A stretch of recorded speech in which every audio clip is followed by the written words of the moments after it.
sharing it. I have the jokes on this flash drive. Howdy. Welcome to Scenes from a Hat. The Scenes from a Hat at Home. I apologize. Scenes from a Hat at Home. The Minnesota based comedy team. Our laughs get more circulation than my exercise machine. So let's get going here. I'm your host, Jay Sterling. Wow. We have the Queen of Clubs, Miss Sherelle Renee Childs. The Queen of Diamonds, Miss M.A. Dorfler. Kind of wondered how long she could hold it there. The King of Hearts, Mr. Mark Olson. What, no smoke rings? And the King of Diamonds, Mr. John Bickford.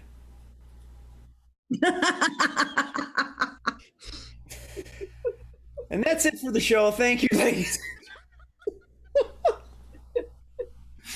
Okay, we're gonna play a game. We're gonna play several games, in fact, tonight. The first one's gonna be called switching roles. Let me set my phone aside here so it doesn't go off and bother me. And we're gonna have Sherelle and Mark in this game. And the way this game works is that our performers are going to enact a scene, and throughout the scene, I'm gonna yell switch, and whoever the last person, whatever line they spoke, the other person picks it up right on that line, states that line, and then they move forward. It may sound a little odd and confusing, but they're really good. They've got the timing down. You can trust these folks. All right, so game one, switching roles. Sherelle and Mark, you are, one of you is an ME, Doctor in Forensics, and the other one's a student. Whichever one, however you want to do it, go for it, and take it away. Now, what you need to do when you're dissecting the brain is to use my favorite tool, which is a skill saw. Send shards Wait. everywhere. We're cutting the brain apart, but like they need it. Like if there's a zombie apocalypse, they are going to need it to be zombies. But they're dead. And the zombies, now, zombies walk around with all kinds of parts. So one can walk around without a brain. You just might run into a few things. yeah, I suppose there's people already doing that these days, but yeah, there's a lot of people that do that. But anyway, so once you get into the brain, you take your finger and you just kind of poke. And you Switch. So you take your finger and you just kind of poke. Maybe. And when you're poking, what happens? Try it. Just stick the finger in there. Poke, poke, poke. Oh! You can do it. Maybe this isn't for me. Maybe I need to get a different job, like flipping burgers. See, look, the toe is wiggling. Its toes are wiggling. Oh my God! Hey, where'd you put that? That's kind of cool. Which one were you? Oh, hey, that works. I was pretty just poking well. the hippocampus over there. What was it? I was just poking its hippocampus. That makes its toes wiggle. Isn't that a band? Oh my God, you knew about that? They were like my favorite band back in the 70s. Well, Switch. Favorite band in the 70s. Well, there's a new one out that just started in the 2010s. Yeah, a new band called Hippocampus. But I think that we need to talk about what happens with the left brain and the right brain when we're dissecting. Oh, right. So If yes, there's actually been a very interesting study on that. If you dissect the left brain, if there's a zombie apocalypse, the zombie will be really overly rational, kind of like that one guy on Star Trek. And if you dissect the right brain, the zombie will think it's Van Gogh and start eating yellow paint. Yellow paint? Instead of other people's brains. Well, yellow paint, well, let me take a look here. He still has both ears. I don't think this guy's going to turn into Van Gogh.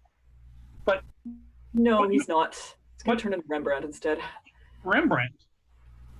Okay. Well, I prefer Picasso. Switch. I prefer Picasso. Why That goes better Picasso? with wine. Why Picasso? He goes better with wine.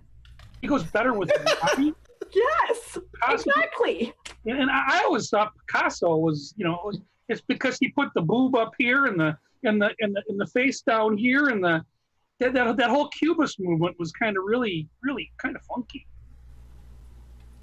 So, taking people's body parts apart and rearranging them and putting boobs on heads, is that what you do for a living when you're not teaching?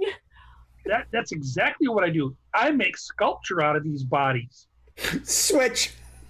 I make sculptures out of these bodies. Cool. So are the sculptures like Picasso? Well, yeah. I mean, once you're done examining them, it's not like you can just dump them in a grave somewhere. You got to do something with them. I like to think of it as recycling. Okay, well, Upcycling. yeah, reduce, reuse, recycle. I get that. That's a good mantra to have. But I'm just wondering, where do you display all of this wonderful art? In my basement, of course. Oh. Okay, in scene. Yay! So we're yeah, after enough glasses of wine, I think Cheryl's right. Body parts can look, like that. Remind me not to go to Sherelle's basement. Yeah, next to John's freezer. Yeah, I was just gonna say I would store all that art in my fridge. You want to see? Right. Sounds like it could be pretty interesting. Cheryl, do not look at your chat. Do not look at your chat. We're going to do a press conference next, and our producers spam the group for the thing. So I haven't seen it. I haven't gotten anything. I got All right, I closed it. it says from Murph to everyone. Oh, that is the first game. Yeah, so we just did. Yeah. I just got a private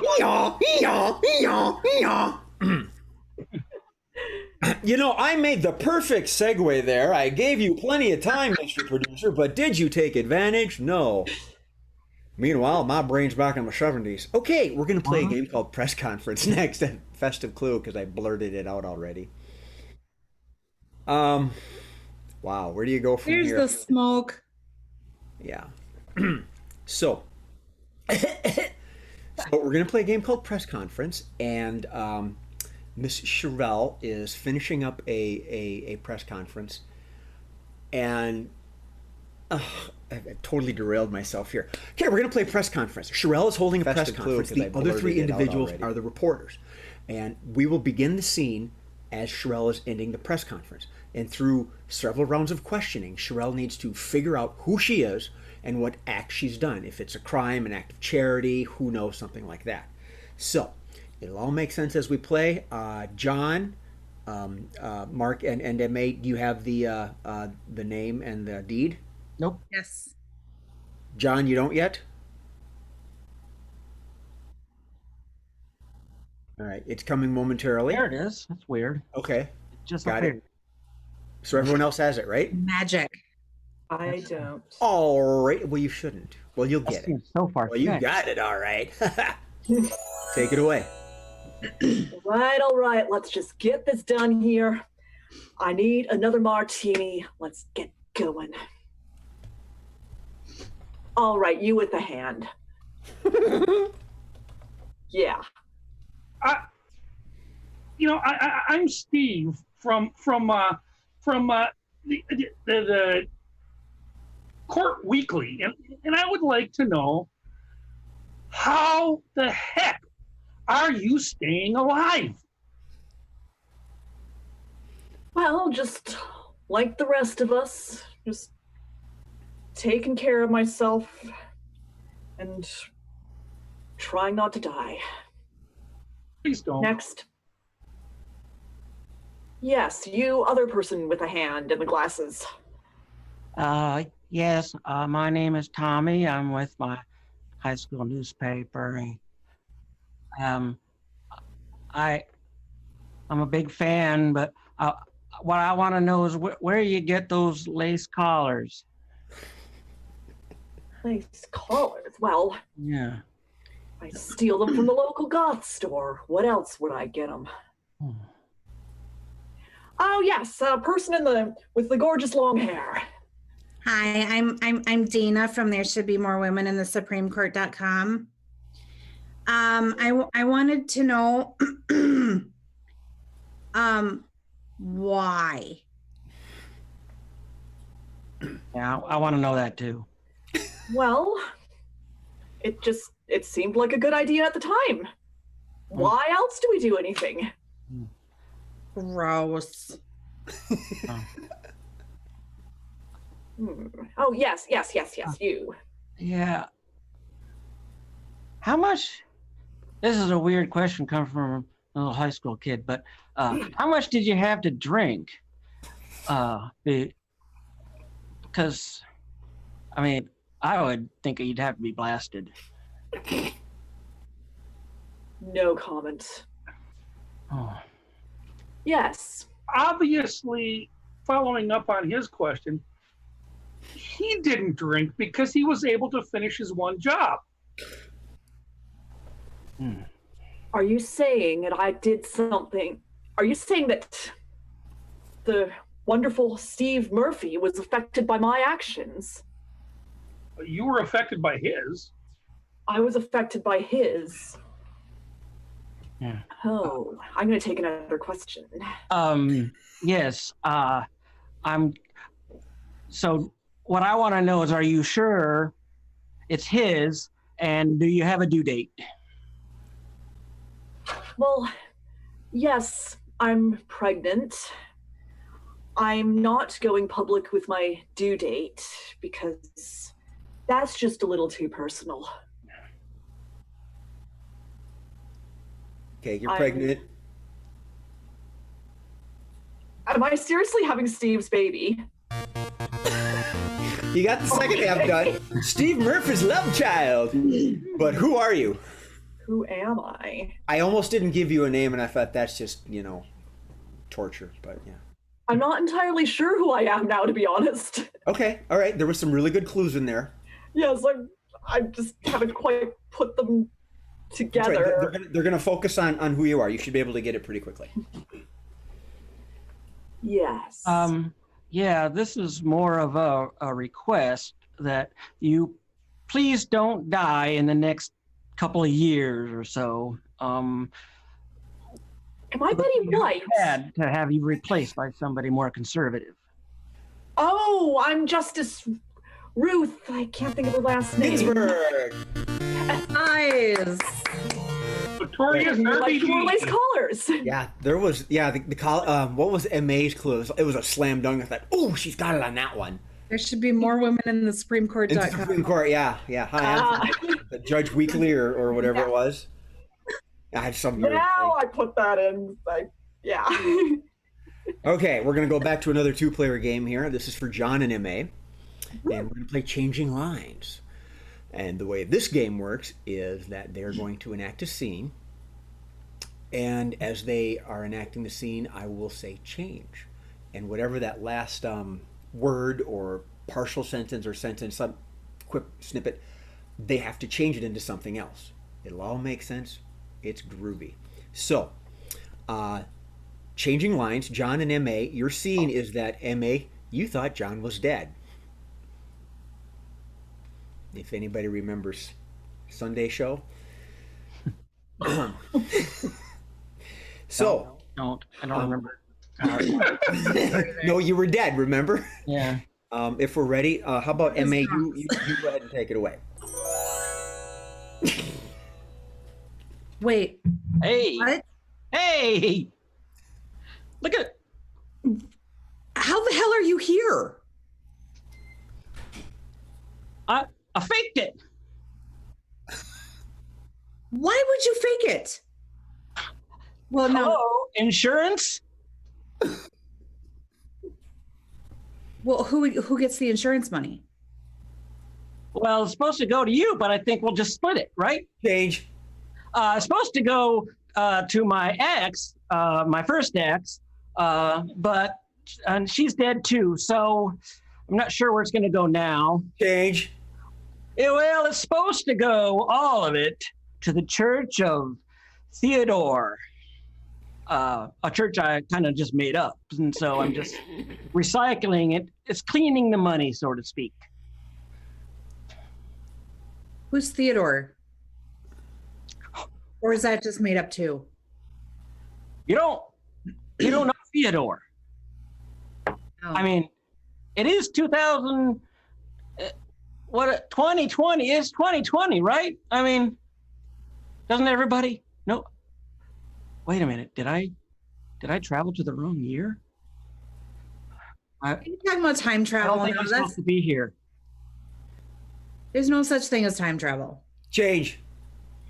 There's no such thing as faking your death. Change. There's no such thing as you being here right now. Change. You must be incorporeal. Change.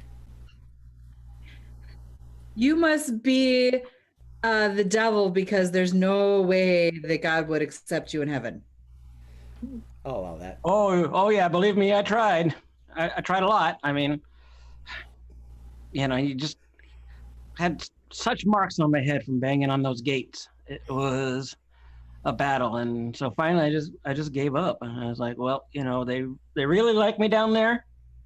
I mean, they like what I've done, and so yeah, it's it's fire and brimstone. Who could ask for more? So how did you fake your death? Oh well, I burnt up another body that I found. Change. Well, I raced all of my history on the databases, and so they just assumed I was dead. Change. Well, I jumped off of a cliff, but I was wearing a special suit that I made, and it looked like I died. Change. Well, I didn't do it very well. I just kind of snuck away for a little while, but there's a lot of cameras around, so yeah, it didn't take. Well, I certainly thought you were dead. Change. Well, you certainly fooled a lot of stupid people.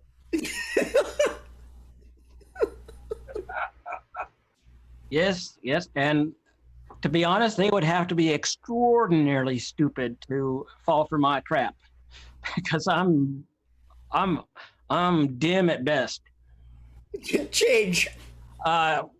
People have to be stupid to fall for what I say, because I mostly just speak in jibber jabber. Yeah, like that. I'm not going to argue with that. Yeah, I wouldn't. Crap. I'm losing it. So, what are you going to do now? Well, I think I'm going to continuously run from the authorities. Well, since you're dim, how are you going to stay off the grid? Change. How are you going to evade capture? Change. How are you going to leave Earth? Change. How are you going to go invisible? Oh, well, that's actually another property of this special suit. Change. Well, it's because you can't.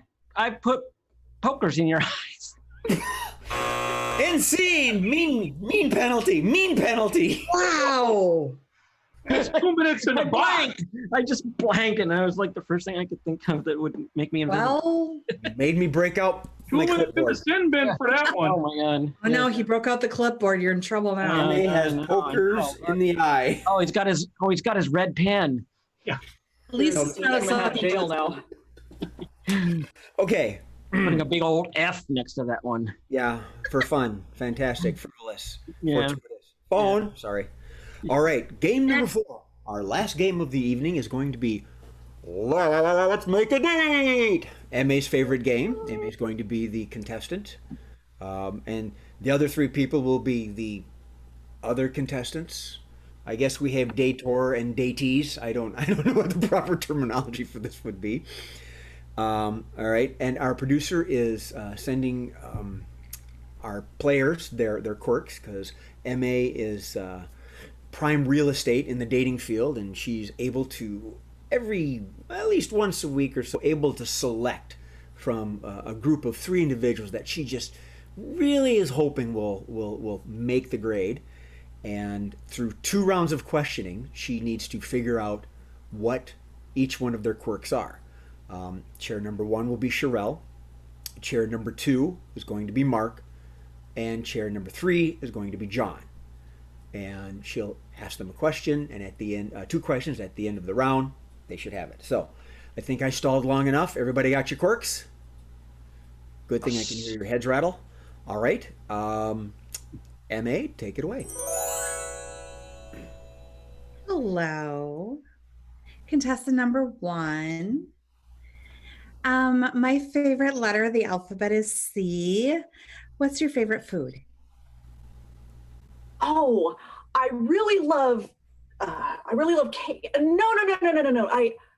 I hate cake. Anything but cake. No. Actually, I love cake. Got it. C for cake. Contestant number 2. Yeah. I like the outdoors. What is your favorite car? My favorite car? A 1936 Buick that's hopped up, so I can get away from those guys. Okay. Contestant number 3. Yes. My favorite number is the number 8. Okay, got that? 8. What is your favorite food? I'll take what's behind door number 3, Monty. Here's your money. Are you feeling okay? I'm feeling energetic as hell. Sure. Contestant number 1. What is behind door number 1?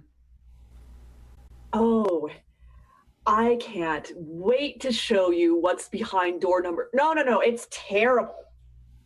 Whatever it is, it's absolutely terrible. And you'll love it. Okay. Contestant number 2. Yeah. What's the meaning of life? Robbing people,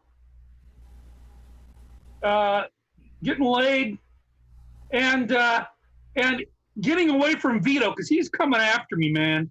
And I didn't really mean to say what I said to the cops, but he's coming after me, so I gotta disguise myself. Ooh. Okay. Contestant number 3. Do you still live with your mom?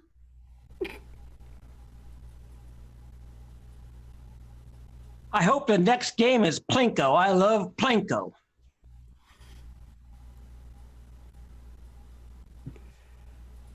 I guess that's all you're going to get, MA. Okay. Come on. All right. Drew. You ready to take a stab at him?